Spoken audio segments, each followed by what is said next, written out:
All right, everybody. Hello. Welcome to another Fantasy Grounds Unity game prep. And I'm David. And I'll be with you for the next almost 2 hours. And we are going to check out Savage Worlds Pathfinder. Last month or so, I've been working on our new setting with the town of Unity and our new regional map and stuff. So this week I'm going to take a break from that, and I am going to take a look at Savage Worlds Pathfinder a little bit more in depth, because I'm a huge fan of all RPG games. Unfortunately there's just way too many games and not enough time. But I have wanted to take a look at this a little bit more in depth the last couple of months since Savage Pathfinder was released, and today that's what I'm going to do. I'm actually a huge fan of Rise of the Runelords, which is Paizo's very first adventure path that they ever put out way back all those years ago, and that is what is available for Fantasy Grounds. This is everything that was basically put out for the Kickstarter. That was, I guess it was probably about a year and a half ago, maybe even close to 2 years. So I am definitely going to be taking a look at Savage Pathfinder. I glanced at it a little bit, maybe about a month and a half ago, and I was really impressed with what I saw. I really thought how everything was converted and conformed into the Savage Worlds game set. I thought it was done really well, and hats off to the person that did all the massive conversion for this, because they really did a great job from what I saw. So all right, so I'm going to go into my library, and you can access the library in the lower right-hand corner. Also, this is the Fantasy Grounds modern theme that was made by created by Josh. Beautiful theme, very easy on the eyes. Did a really good job on this theme.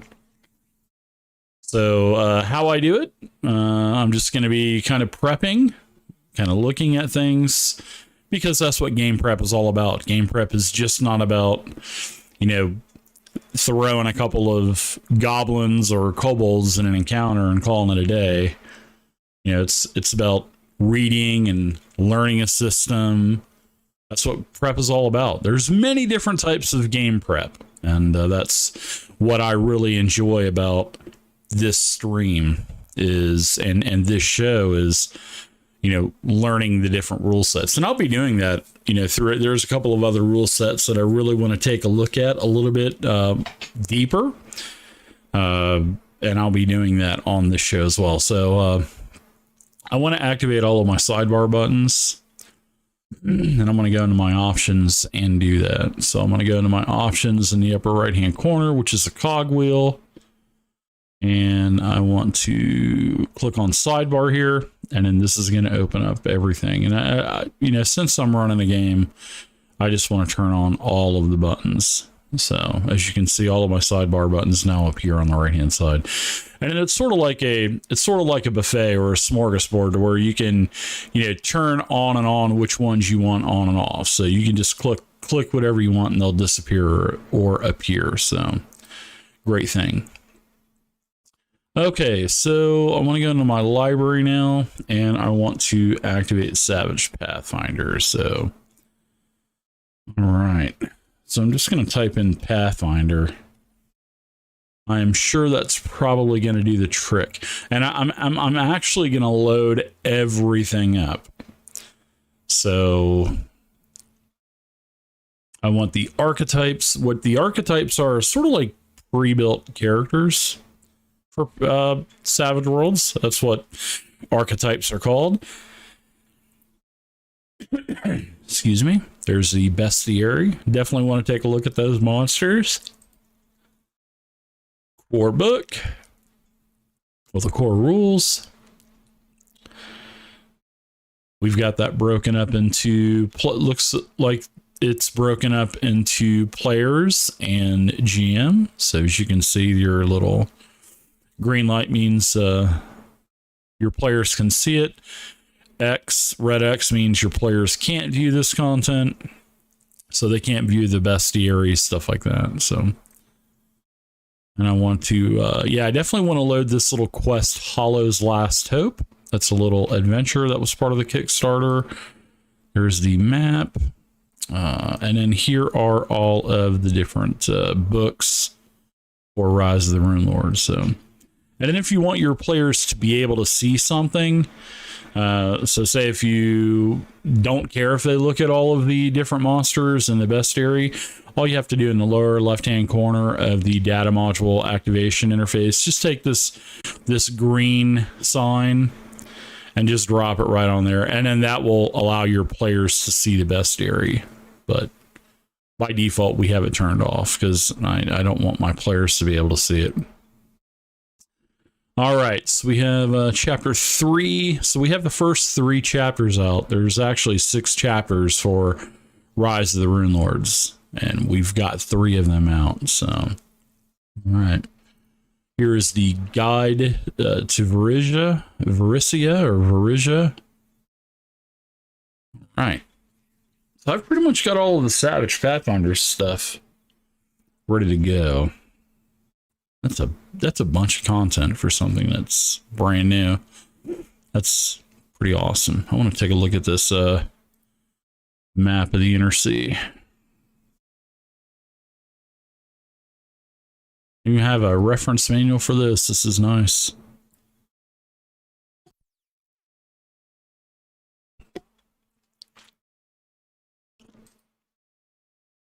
All right.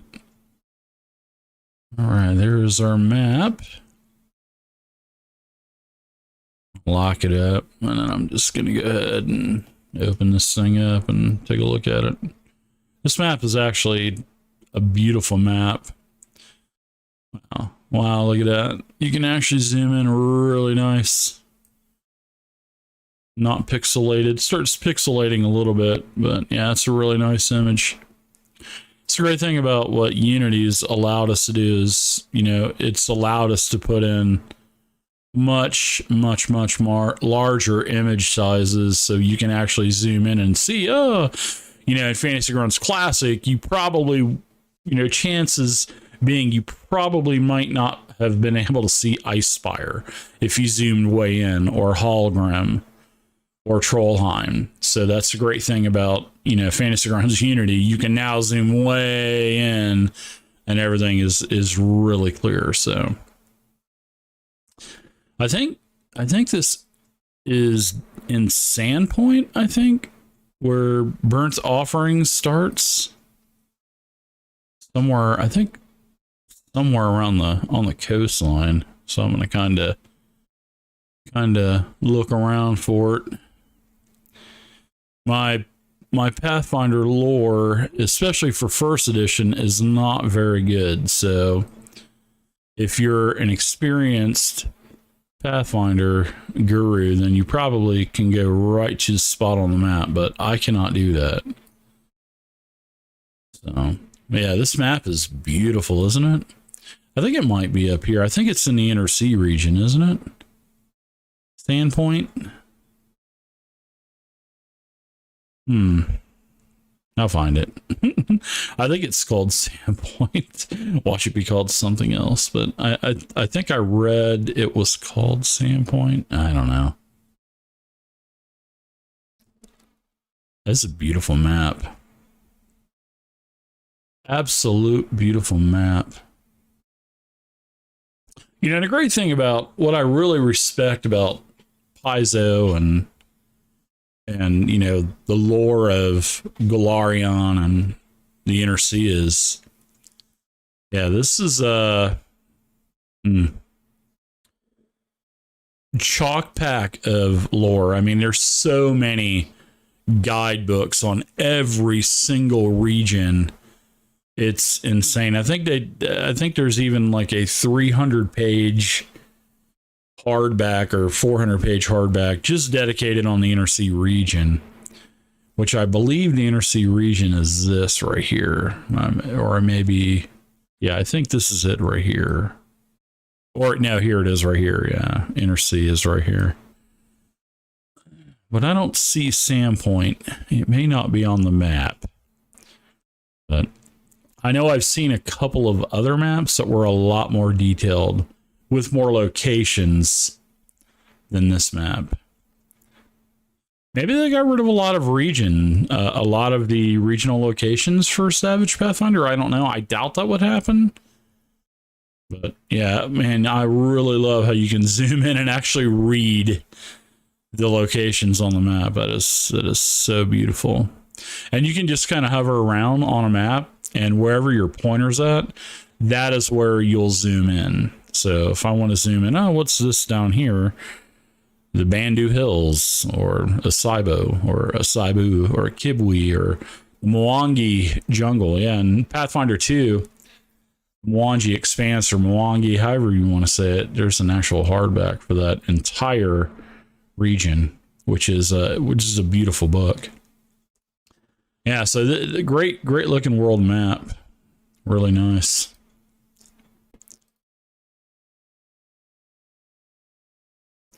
So if you have any questions or anything like that, please feel free to ask them in chat, and then I'll answer them as soon as I can. But keep the questions toned down on the Pathfinder lore, because I really am not too proficient with the lore of Pathfinder. So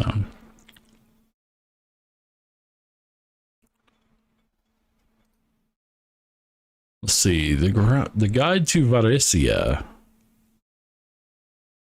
So here's Sandpoint. Okay, so I knew it was called Sandpoint. I knew that, and I think the very first adventure that ever came out for Pathfinder was called, I think it was called Revenge of the Kobold King. I actually ran that book. I ran that module for this is years ago. I picked up the Pathfinder Beginner box set, which is an actual beautiful box set for beginners. And I actually ran that for a group of players. And then we went ahead and we kept those same players and those same characters. And then we went to the first adventure, which I think is called Revenge of the Kobold King, if my memory is working correctly. So I just kind of want to open up this a little bit more. I'm going to hold down Control and just kind of resize this. This is the guide to Varisia. It's like kind of like reading a PDF, basically. You know, the reference manuals are a beautiful thing.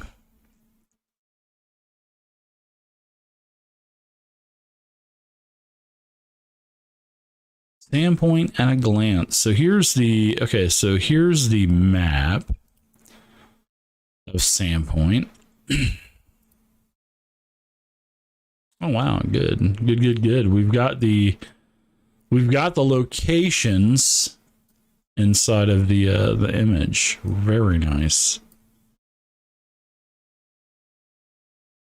All of the pins for the location. This looks like a little graveyard over here.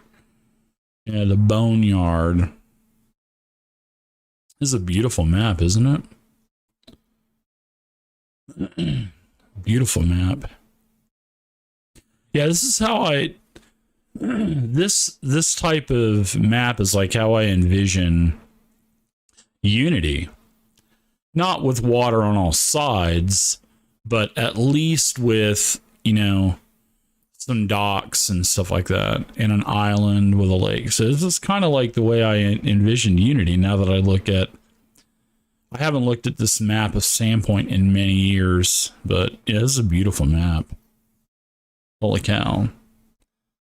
This is really nice. Man, I love how you can really zoom in now too. You just weren't able to do that with Classic. Sandpoint Cathedral. Very nice. Hmm.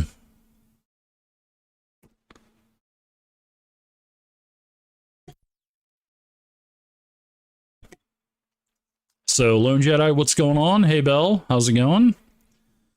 Lone Jedi says he doesn't think that Sandpoint made this map. Okay, yeah, it's near Magnamar.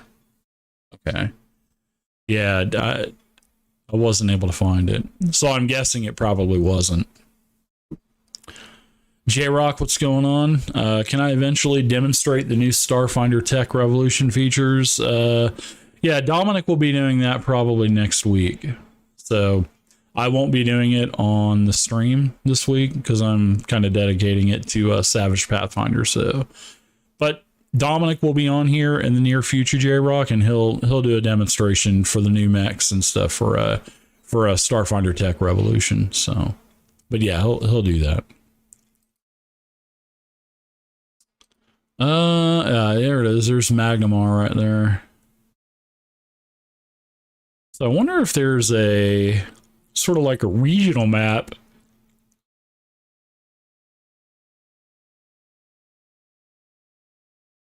Here's a map for Magnamar. Okay, so Magnamar is another large city. So I'm going to close this up. That's a nice map too. Definitely not as colorful and bright, but you can't do that with huge cities, you know, like Sandpoint. Yeah, this is definitely a nice detailed map though. Lots of locate. It looks like it's done by quarters or sections. Yeah, dockyards, the low cleft, Beacons Point, Keystone. I don't know anything about Magnamar. Notable individual. This is really set up nice.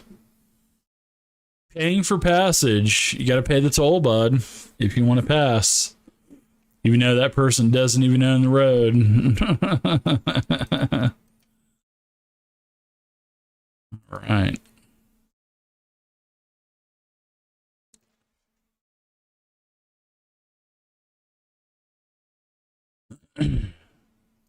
Hollow's Last Hope.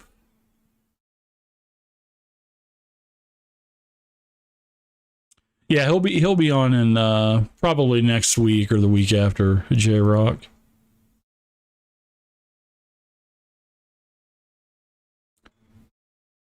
Hollow's Hope is a wilderness and dungeon adventure designed for 4 novice characters or Pathfinder for Savage Worlds. Very nice.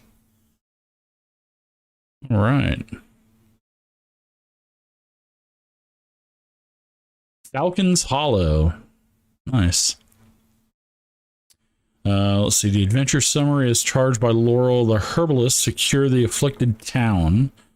The characters venture into Darkmoon Vale to secure the ingredients required to cure Falcon's Hollow of the Black Scour Taint. Along their path, the heroes encounter numerous forest denizens, hints of growing dangers within the woodlands, and the ruins of a dilapidated dwarven holding, now the mild domain of a cunning and ferocious beast. I've never heard of Hollow's Last Hope. I do remember this Falcon's Hollow map, though. I think this is where the beginner box set was out of, if I'm not mistaken. Hello, Chew827. Yeah, I'm just diving into a Savage Pathfinder. I've been wanting to take a look at it for a long while, and today is a good day to do that. The last month I've been working on the new setting that we're going to have, and so I want to take a break from that. I originally was going to work on it a couple of times a month, but I've been working on it the last month straight, so I kind of want to do something else for this week. Yeah, this is nice. So it looks like we have everything for, but I do remember this Falcon's Hollow map.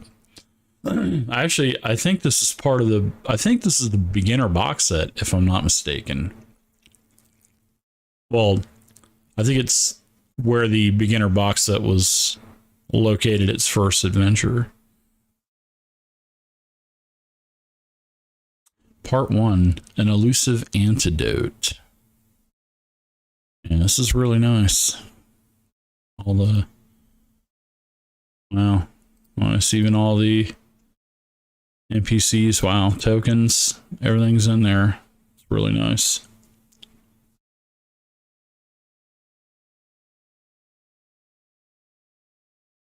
Very nice.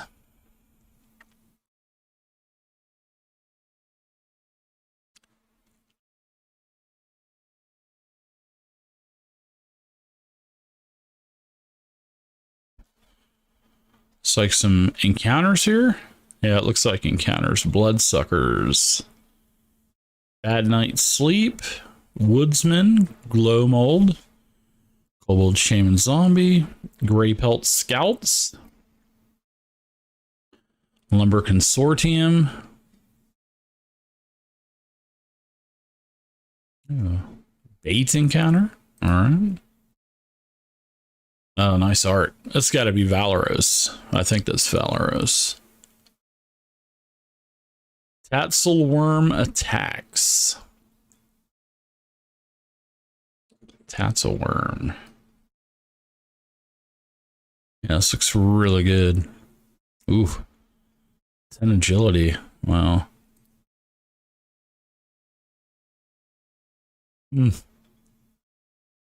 Edges, special abilities. Wow, this is nice.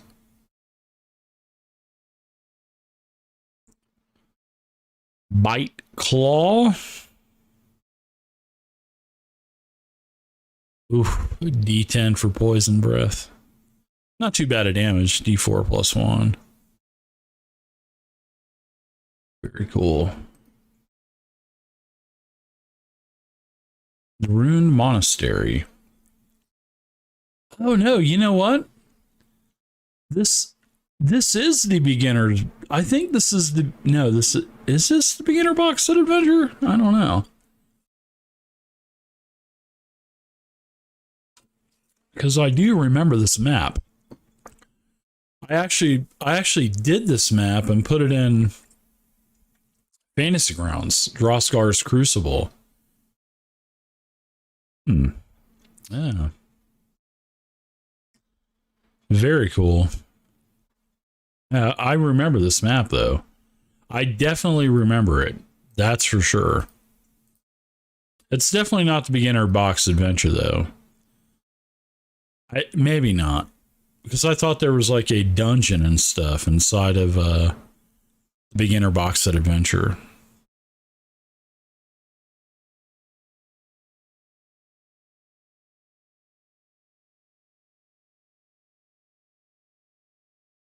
Ring of Torak. The wearer of this ring gains environmental resistance +4 once per day upon suffering the first fire attack. Oh, nice. Very nice.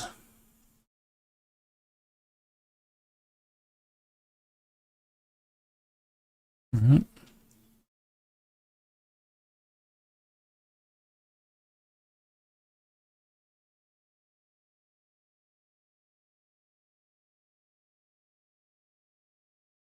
Notes. Right. Very cool. Take a look at the archetypes. And if you folks have any questions, feel free to ask, and I'll answer them to the best of my ability.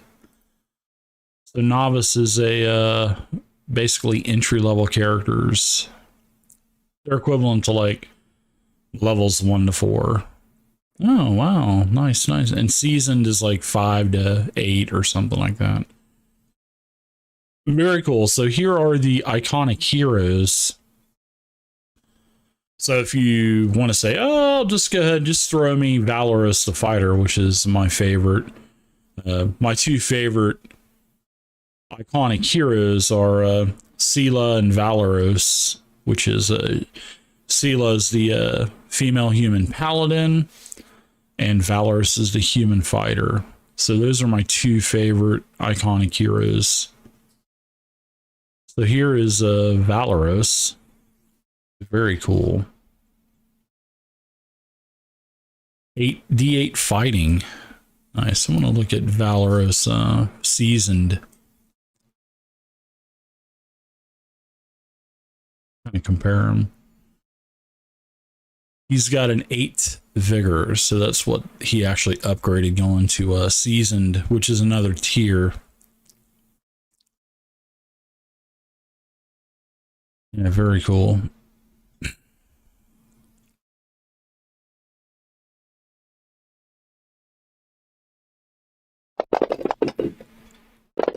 Look at that. I use probably a raise there, but this is really nicely set up.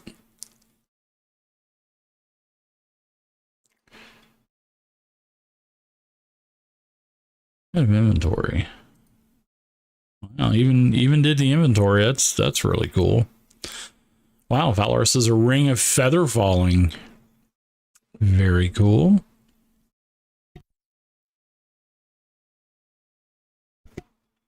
Ring of feather falling. What kind of weapons? Long sword, short sword, and a long bow. Very cool. See how Sela's set up.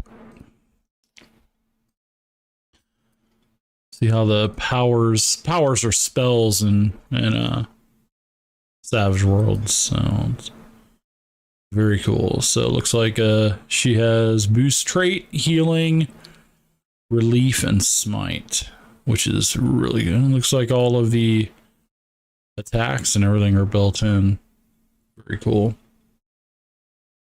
So what I want to do is look at the core book as well, and then I kind of want to look at character creation a little bit more. Here's the rules for the GM. Here's the player stuff. I'm gonna take a look at the reference manual. Yeah, I'm kind of want to run this. Maybe I'll run that beginner adventure also.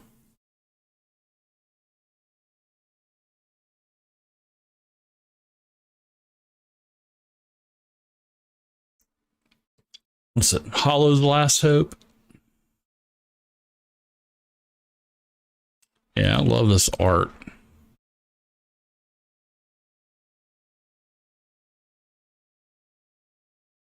I love art in all RPGs. Art is always, that's a big thing about every game. I just love going through books and just reading about, the game and looking at all the amazing art. All right. Characters. All right, making characters. So they kind of changed it a little bit. So novices advances 0 to 3. So basically level 0, 1, 2, 3. And then the next tier is seasoned, which is rank 4 to 7, veteran 8 to 11, heroic 12 to 15, legendary 16 plus. All right. Very cool.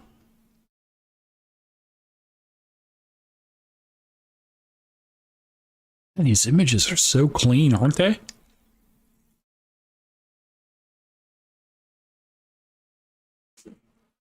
Entrances, traits.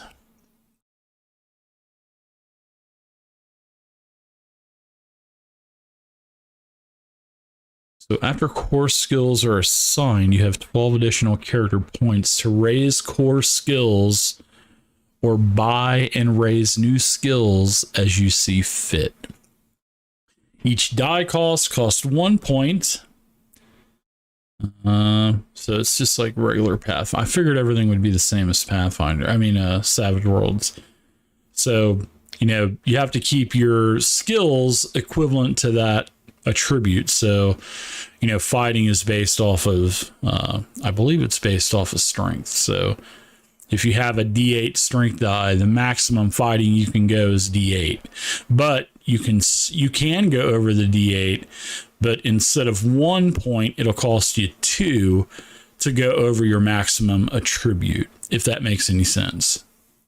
If you've played Savage Worlds, then you know exactly what I'm talking about. But the great thing about Savage Worlds is it is a very, very, very new player friendly game.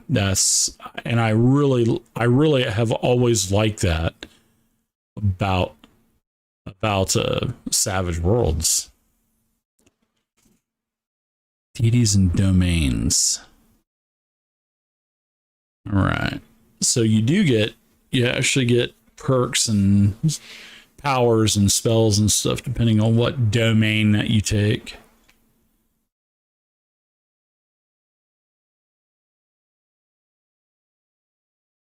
Nice.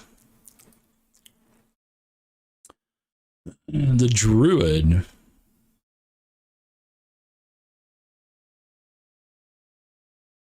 All right. So I believe that. So it looks like to become a particular.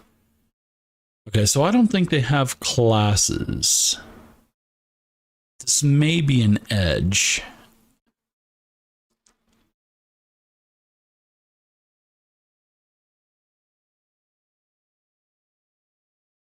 Okay, so you do get bonuses and stuff for being the different races. I do remember looking at that a couple months ago. So that's cool.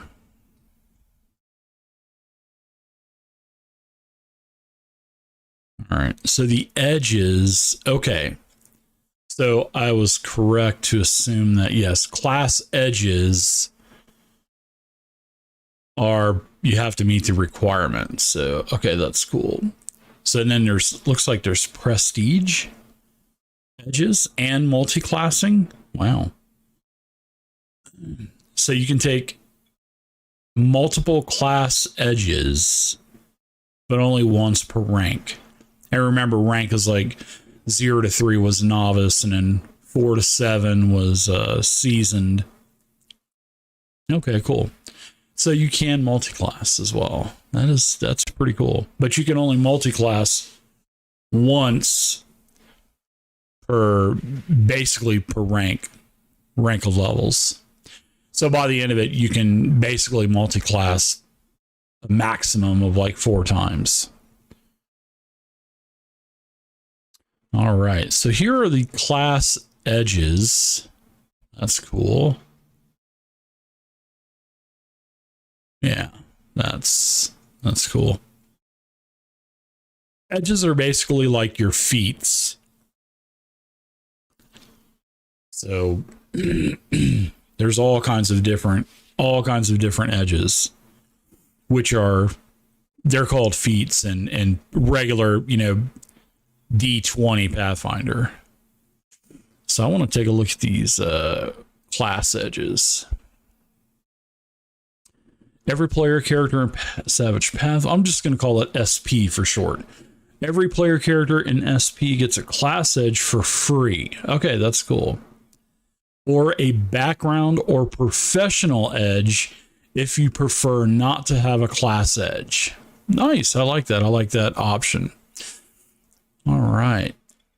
This helps your adventurer capture the feel of the original Pathfinder system. Because, you have level 1 through 20, you have classes, and you have that sort of like that in Savage Pathfinder.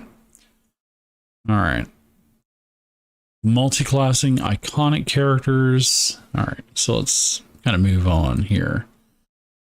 Barbarians are cool. Looks like they have everything. I mean, everything will be the same as Pathfinder First Edition. So, advancement. So, to become a barbarian, you have to be a novice, right?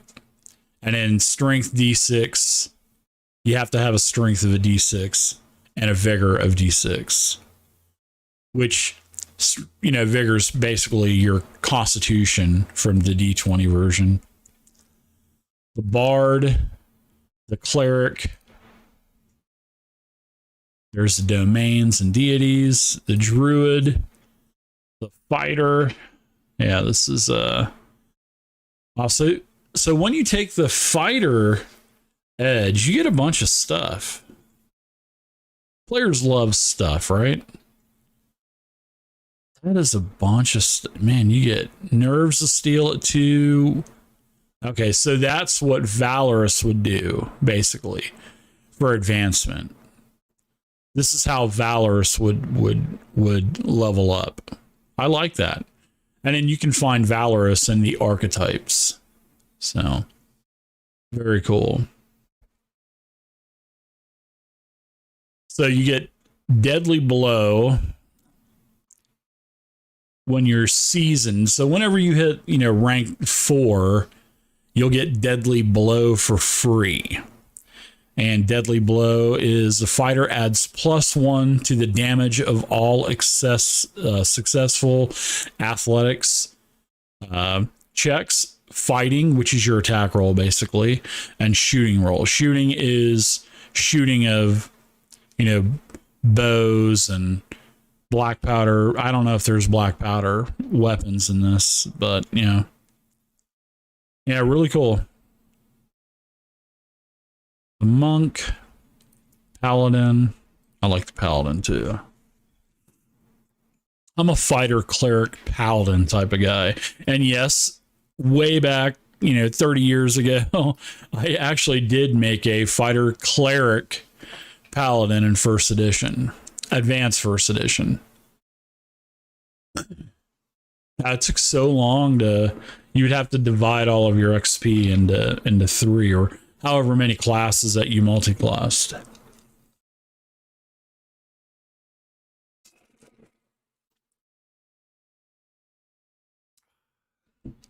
Sorry, getting a little drink there. Yeah, this is very cool. And whoever did this conversion did a really, really, really good job. Really good. Yeah, so if you want to play Sela, just follow this advancement, and wow, you'll be set.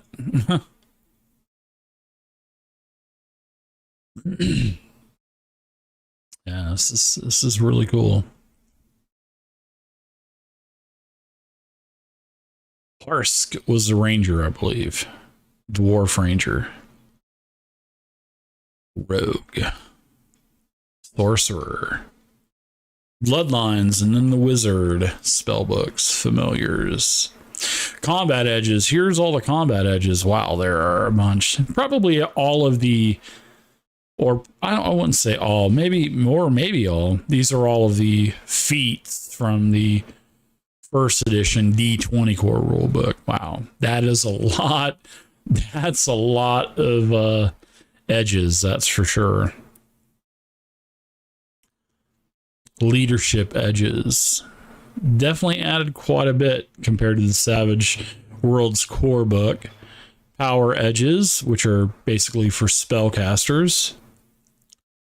Prestige edges. So here's your prestige classes like the Arcane Archers, stuff like that. Arcane Trickster. Wow, there's a bunch.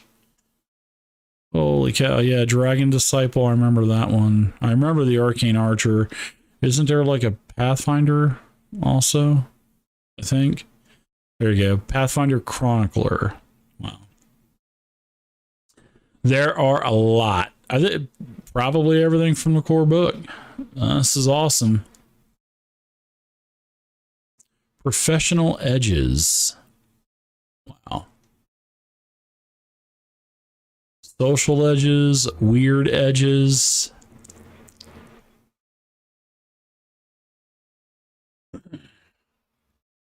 Legendary edges. You have to be legendary, so you have to be rank 16 plus to use these.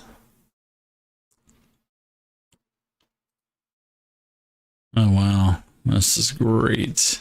That's a beautiful piece of art. Look at that. Wow. Beautiful.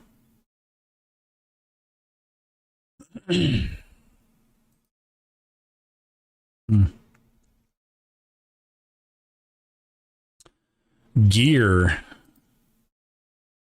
300 gold. I think that's as much as, what, Pathfinder? So there's copper to platinum. Materials. All right. Ah, so you're going to be able to craft.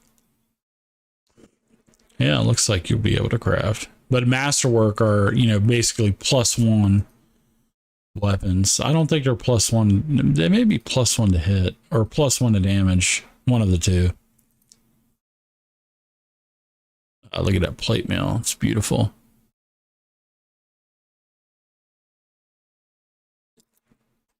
Siege weapons. Alchemical items. Wow. Vehicles. Look at that lich. Nice. That is a Tarbafam, isn't it? Now that I've read some lore about Pathfinder 2, I think that's Tarbafam. Tarbafam? I think. I'm sure someone will correct me. Yes, I have the Speaking of Pathfinder 2, I have all of the subscriptions. So I was looking at the future releases, and there's literally a hardback coming out that's all about the runes of Lastwall, which I loved reading about the Knights of Lastwall and how they lost the battle against the undead in Tarbafam. Oh my goodness. I cannot wait for that. I think it's coming out in like February or May or something like that. So, so awesome. I cannot wait for that book. To answer your question, folks, yes, this is Fantasy Grounds Unity. I actually removed Fantasy Grounds Classic from my PC. I actually removed it.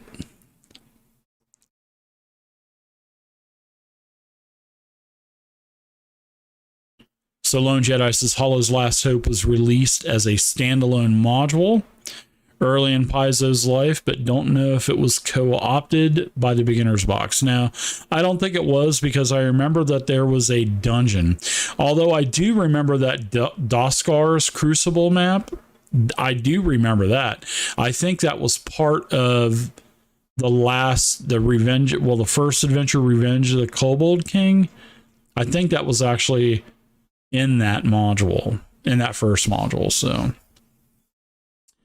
you like Sela too? Yeah, I like Sela, Lone Jedi. Aaron Marks over in Facebook. What's going on, Aaron? Howdy. I'm Jeb. Yes, it is Fantasy Grounds Unity. Wow, yeah, this is really nice. I'm just kind of looking at Savage Worlds Pathfinder, Savage Pathfinder. It's something that I've wanted to look at a little bit more in depth over the last couple of months. So that's what Game Prep is all about, right? Looking at games and kind of reading about games, etc. So yeah, definitely doing some Game Prep today. In fact, I'm kind of leaning towards I might want to run Hollow's Last Hope adventure. I think I might do that. It's got all the rules. Maybe I'll see if the guys and gals in the company want to play this. Maybe I'll run it.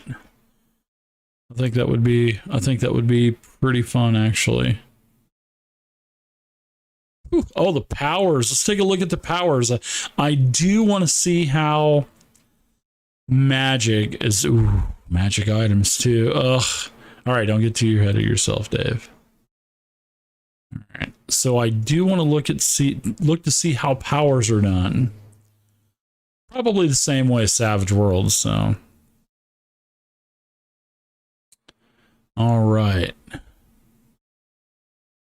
Arcane skill, starting powers. You needed a new powers edge to take a new power, which if you are familiar with Pathfinder First Edition, the D20 version, they're called spells. In Savage Worlds, they are powers. So Savage Pathfinder does use power points, which is basically your mana pool. And usually a spell will cost 1 or 2 power.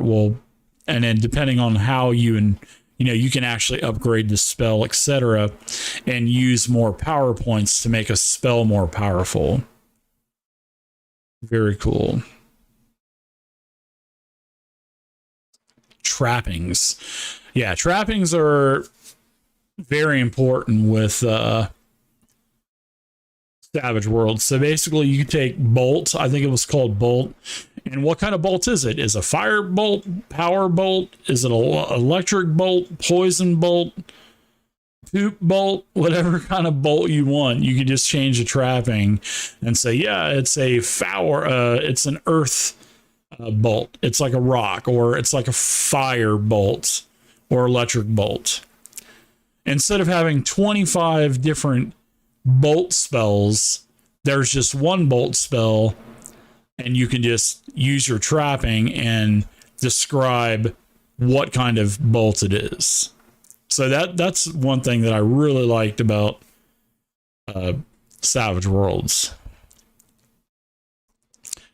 Adding and changing trappings.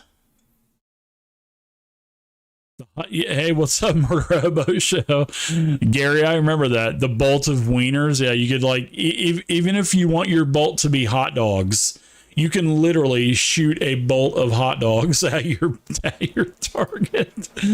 Savage Worlds allows you to do that. I love it. The bolt of wieners. It's like a pack of hot dogs coming towards you.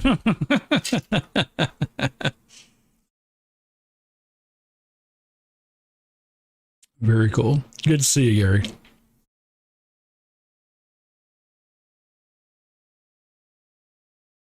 Fantasy Grounds Academy. What's going on, FGA? What's going on, Laroon? How's it going, buddy?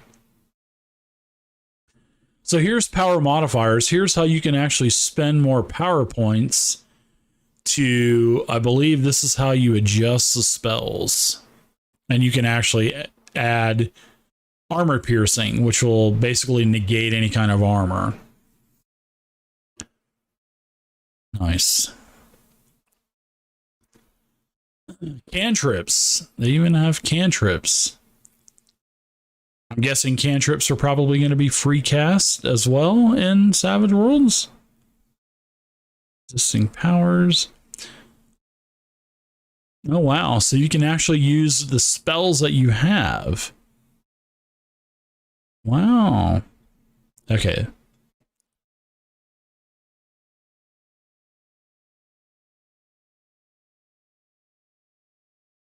So I'm guessing you can't modify cantrips from what I'm kind of glancing at. You can't add the bonus stuff, I guess. Maybe that's how it works. I don't know. I got to read more into it. So arcane devices. Schools of magic. Powers. Arcane protection. Baleful power polymorph. Okay, so there are quite a few. There's not a lot of powers in Savage Worlds, but there are some powers. Definitely a lot of powers in Savage Pathfinder. So that's cool. Banish, barrier, beast friend, blast, blind. There it is. There's bolt. You can make that any kind of bolt you want. Like your hot dog bolt, fire bolt, ice bolt, light bolt, a stream of insects. And it kind of tells you, gives you some examples for trappings as well. But all the damage is the same. It's like D6 or 2D6, 3D6 with a raise. And then here's modifiers you can do to it. That's cool. Wow. So plus 4 points, you can do greater bolt. And then the bolt causes 46 damage, 5d6 for the raise. Nice. That is so awesome. But your power points will go very quickly. I like how they actually list the modifiers, how the spell can actually be modified. I do like that. That's good. And in fact, I believe the modification of powers is actually new in Savage Worlds Adventure Edition. Yeah, so here's all the spells. This is cool. Magic items. I definitely want to take a look at magic items. Because, you know, your target numbers are really low in Pathfinder. Well, I'm sorry, in Savage Worlds. A DC 4 is your target number. If you're casting a spell, your target number is 4 to be successful. If you're firing a ranged weapon, you know, if you're firing a black powder weapon, a gun, or, you know, a bow, it's a D4 is your target number to be successful. All target numbers are 4 in Savage Worlds, unless you're doing a fighting attack and then it's against that target's parry, which most of the time, parry is less than a DC 4. So, all right. Magic items. So there's items that give you edges and abilities, minor and major powers. Nice. Very cool. Purchasing magic items. Ooh. Yeah, I'd like to go into that small little town of Falcon's Hollow, and I'd like to buy that Vorpal weapon +6 or the Holy Avenger. And I don't think that's going to be available. And it kind of tells you.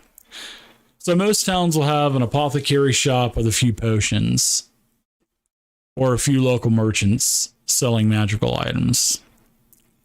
Oh, wow. It tells you. Okay, cool. Wow.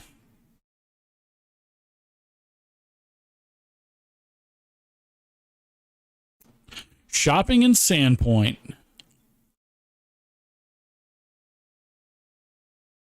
Very cool. Crafting. Wow. So they've actually incorporated crafting from the D20 version into the Savage Worlds version. So a character is going to have the Artificer edge to craft, it looks like. Arcane devices. Wow.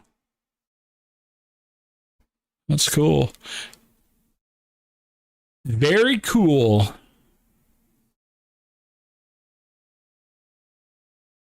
Enchantments. Armor and shield qualities. Wow. Magic. Here's all the magic items here. Armor and shield. There are quite a few pieces of magical armor. Not as many in the core book, but hey, wow, there's actually quite a few. Ooh, Holy Avenger, it's there. I knew it would be there. This iron longsword, strength of a D10. You got to have a strength of a D10 to wield it. And then it gives you armor pen too. It adds +1 to its user's fighting rolls, or +2 if wielded by a paladin. A paladin also gains the arcane resistance edge and may cast Dispel using Spirit as an action 3 times per encounter. Wow, that's cool. 120,000 gold pieces. I have that much in my pouch of endless holding. Holy Avenger weighs 4 pounds. Wow. Nice. And it takes half 60,000 to craft. Ooh, Javelin of Lightning, Luck Blade, Oath Bow, Sword of the Plains, Potions.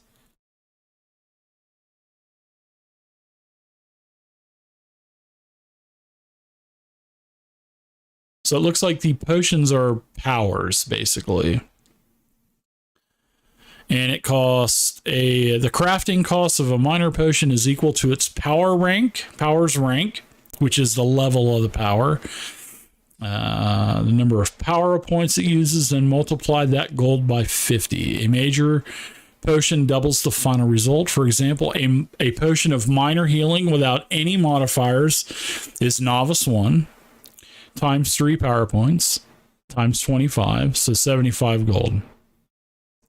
Potions sell for double their costs to craft, so it would be 150 gold, but it costs 75 to make. Very cool. I like the descriptions here. Oh, all kinds of rings.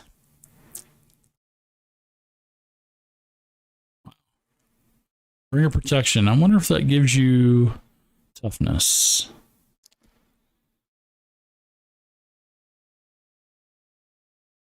Does not stack. All right. Rods and staves or staves. Scrolls, same. Looks like it's the same type of formula for scrolls and wands. I believe scrolls were wands were a huge problem in Pathfinder First Edition, I think.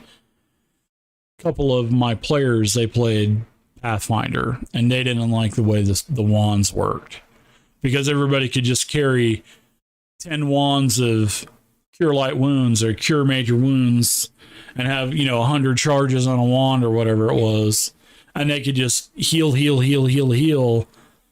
So Pathfinder 2 eliminated that. Well, it didn't eliminate it, but it kind of kept it in check a little bit more.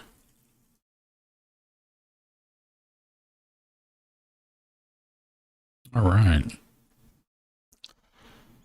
Wondrous items. Bag of holding. Bag of tricks. Belt of dwarven kind. Boots. Wow, so many items. Holy cow. This is so cool.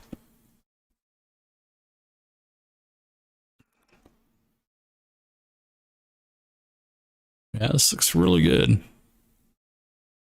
Extra dimensional spaces, and there is the end. Wow. Savage Pathfinder. Kind of hyped about it.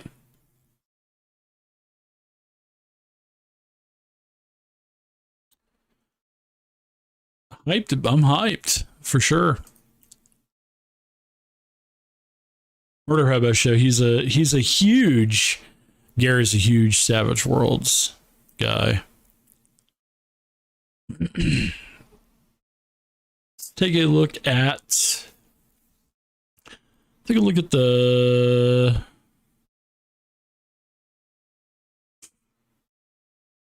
bestiary, right? Where's the bestiary? Here it is.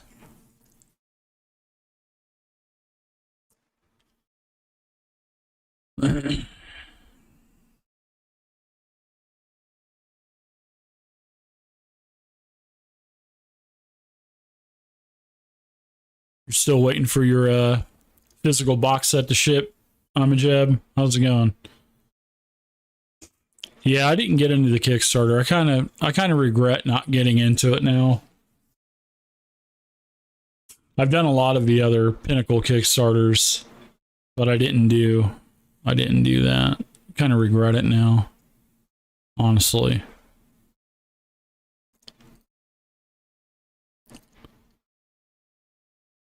Designing threats. Special abilities. So it gives you all these types of monsters.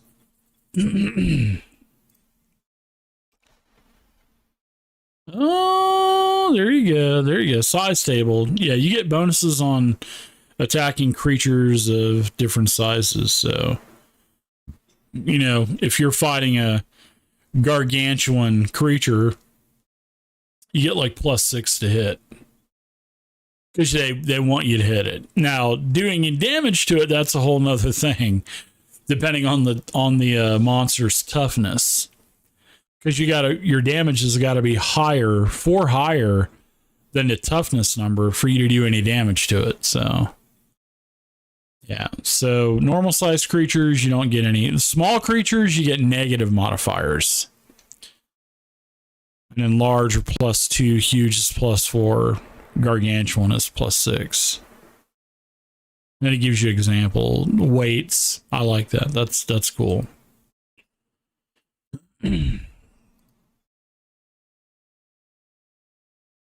All right, so here are all of the different creatures. Looks like everything's built out for you. The bite. Nice. It tells you everything that it has. Very nice. And in fact, I believe that the way this is set up now, and the way that Aki has it programmed internally, is if you're fighting a large creature, then a modifier will automatically be added into your roll, if I'm not mistaken. I think that's how it works. So size 2 would basically be I believe, a regular size creature. Aboleth. Yeah, these are definitely larger, so. Size 5, yeah. So you would get like a +6 to hit this Aboleth. And it should add in +6 automatically to you.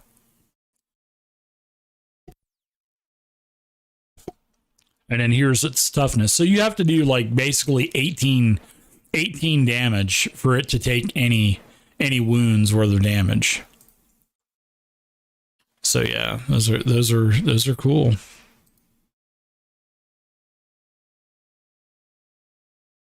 The orc. Love orcs. Orc chieftain.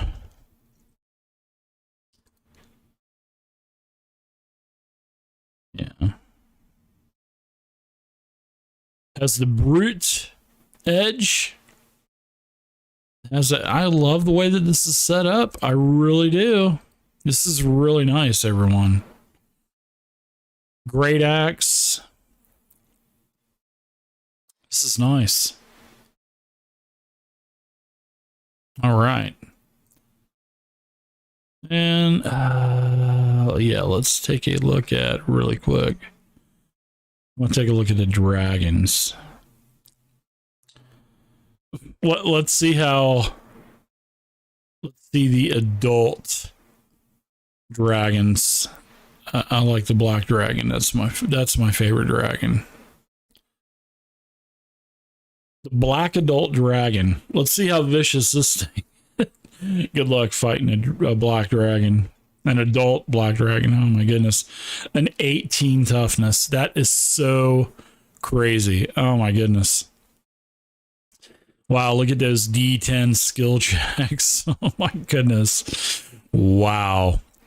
D12 strength +2. Wow, that's 12 +2. Not just a 12, but +2.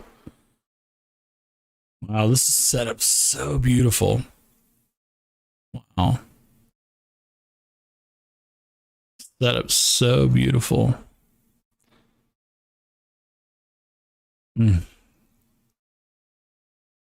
Combat. D10 attack. A D12 and a D8 for damage. Oh my goodness. Breath weapon 46. Wow. Wow, that was actually a bad roll. Oh, this is so nice right here. Oh, and all the powers, all of the rolls are in the powers already. Oh, that is so beautiful. This is nicely put together. Oof. Didn't have any aces there. But yeah, I didn't. Ooh. There you go, there's an ace. See how it re-rolled that 6? Acing is the look at those aces. Oh, look at that. Oh, 32. That would probably kill someone. All right, everybody take 32 damage. Thanks for playing. The game is over.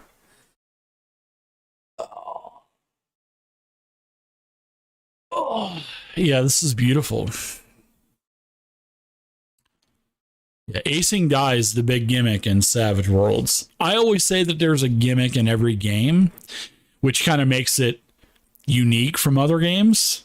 But yes, the main gimmick is acing die. And if you don't know what acing die is, folks, you basically you roll. If you have a D12 attack, you roll the D12, right? If you roll a 12, it rolls again. If you roll another 12, it adds a 12 and 12 together, and it keeps rolling until you don't roll max.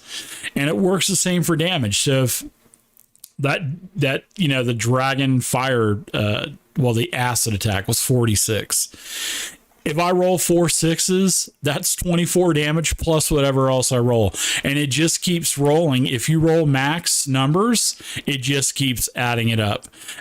One time I was actually playing a zombie apocalypse game. This is several years ago now, about 4 or 5 years ago. And I just had this run-of-the-mill zombie attack one of my players. And it gave my player like 55 damage. I mean, the D8 just kept rolling and rolling and rolling, and it just kept rolling 8s, and it just kept adding it up, and it ended up being like 50 some damage. I mean, I rolled like 6 or 7 8s in a row. It was so astronomically low, the chances of that happening. But the beautiful things about Fantasy Grounds is it takes that into consideration and keeps adding it up for you. It's a beautiful thing. So yeah, this is great. This is so good. So yes, I'm definitely enjoying what I've seen so far. So last thing I want to look at is the Rise of the Rune Lords. And let's see, this is book 1. And these adventure paths are usually about 100 pages per book. And each adventure path is 6 books. So 600 pages for an adventure. So we've got the first 3 books out. But yeah, this was the first book that I ever bought for Pathfinder. And it was the Rise of the Rune Lords Anniversary Edition that was at my game store here in El Paso. And it was in the reduced box because the cover was basically warped. It looked like a banana, basically. It was curled like a banana. And it was like $20 for the book.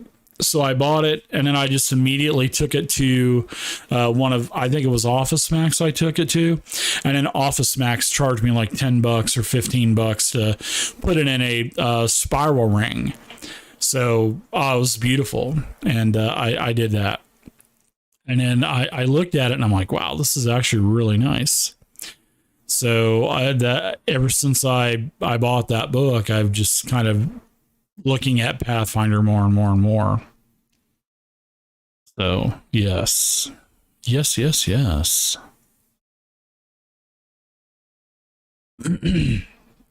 So how many Pathfinder fans do we have in chat right now? Kind of curious, because I'm new to Pathfinder. I do have all of the Pathfinder 2 subscriptions and all of the Starfinder subscriptions, so I'm all in with Paizo. They put out a beautiful product. I've become a huge Paizo fan. They put out a lot of quality stuff, and they put it out every month. Boy, they nail me every month for subscriptions.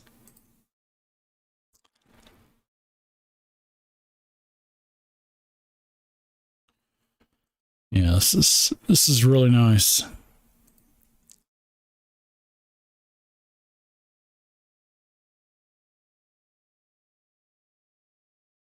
Part 1, Festival and Fire.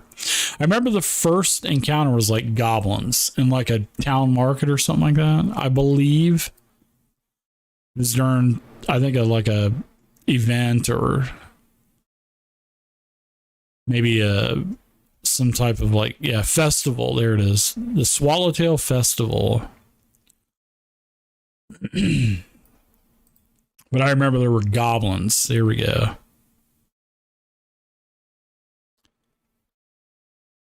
Yep, this is the map. And like a town square, as you can see. Yep. Beautiful maps. Definitely not black and white, that's for sure. Beautiful color maps. Yeah, really nice. Evo Dynamic, how's it going, buddy? You like Pathfinder First Edition because it is the closest 3.5 Fantasy Ground support ship. So, what do you think, Evo? What do you think about the Savage Pathfinder version for Savage Worlds? I'm really liking it. I'll be honest with you. I'm really liking it. I think they've done a great job conforming it to Savage Worlds. I think they've done an amazing job, to be honest. So hats off to them. Map Northgate. Oh. Nice battle maps. So it looks like you get it. It tells you when you get advancements as well. Usually you get 1 or 2 experience per session that you play. Especially if you're playing 3.5 Evo. Yeah. You need to keep your brain focused on 3.5 because there is a lot to it. So yes, I hear you with that, Evo, for sure. But I actually really like what I've seen so far. I really do. The Boar Hunt. Oh, the Rusty Dragon. That's like the most popular tavern in Pathfinder, I heard. In fact, I have a Rusty Dragon flip mat that came out probably about a year ago. Missing Bartender. Oh, boy. I actually converted the first couple of Rise of the Runelord books for 5th edition. I actually converted it. That took quite a while. I only got the first couple of books done. So here's the Sandpoint Glassworks.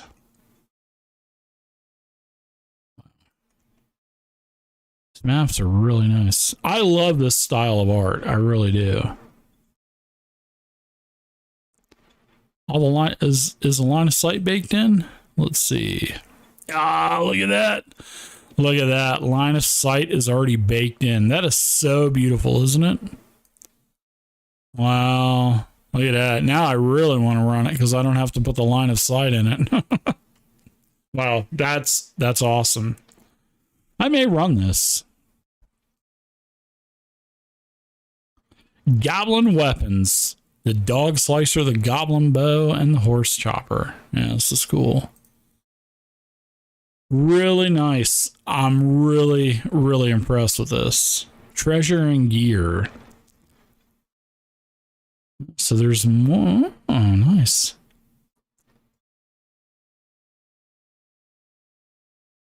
Shrine water. What does this do? It looks like it's got... it has all the information in it. That's cool. Parcels. Look at that money. Woo, look at all that money. Look at all those coins.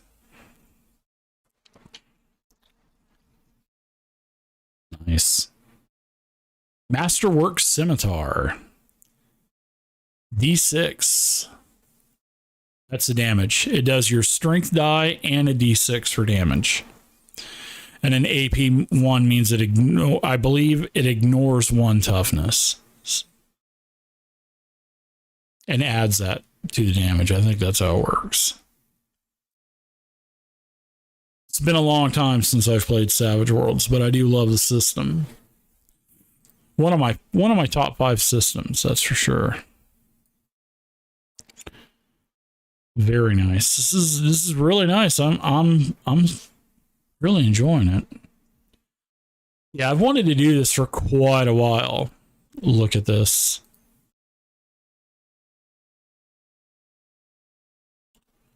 Map locations.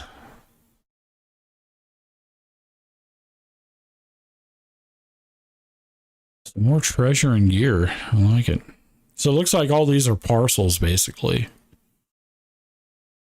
Very cool. Let's go to images. Rise of the Rune Lords, burns offering maps. Here we go. North Gate, Sandpoint Glassworks. Thistletop Dungeon, level 1. All the locations are on the maps. Yeah, this is set up beautifully. I guess all the line of sight is on too. Yeah, look at that. Yep, that's beautiful. It's a good thing.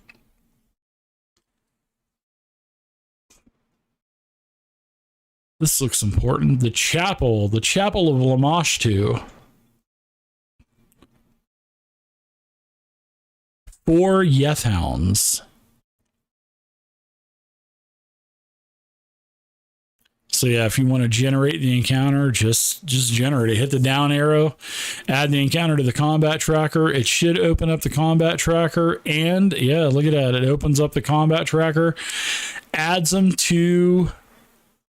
here to the combat tracker, and it should add them to the map as well.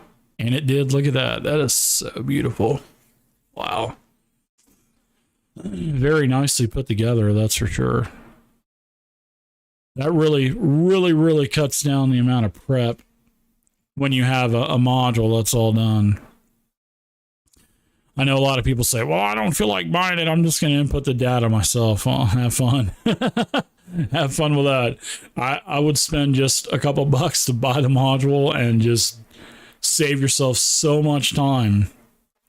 Yeah, this is really nice. Good job with this nice high resolution images and stuff. You can zoom way in. Yeah, this is nice. Very nice. Very, very nice.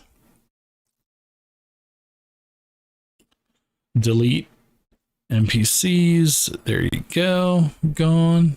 Delete some out of the tracker. Yeah, this is nice. I'm sold. What do you ladies and gentlemen think of Savage Pathfinder? I think it's very nicely put together, to be honest. I think it's really nice. I'm impressed with what I've seen. That's for sure.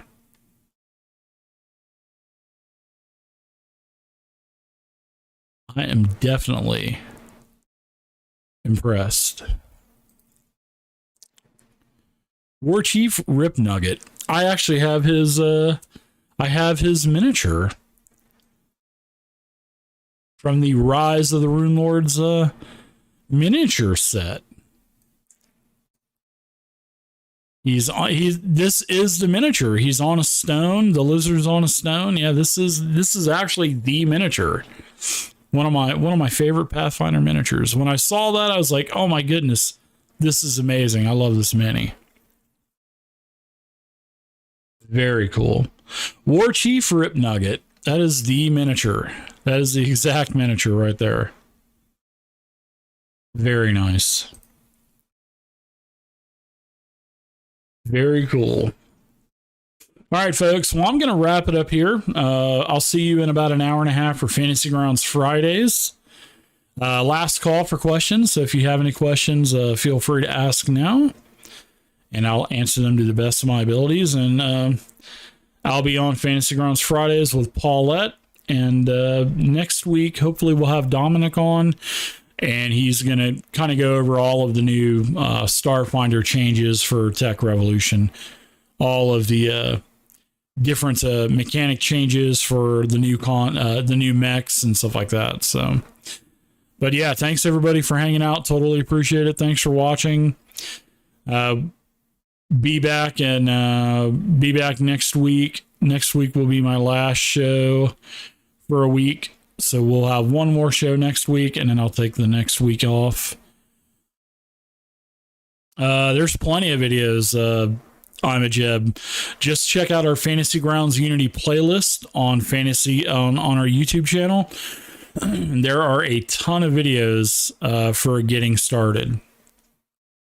All kinds of beginner videos. You can also check out our Fantasy Grounds Unity wiki, and all of those videos are also embedded into the wiki as well. So there's plenty of videos for sure, and there's more coming in the future as well. So, but all right, everybody, thanks for hanging out. Totally appreciate it. I'll see you in about an hour and a half for Fantasy Grounds Fridays, where we talk everything Fantasy Grounds for about an hour. So thanks everybody for hanging out. Totally appreciate it. And Paulette and I will see you then. So thanks everybody again for watching.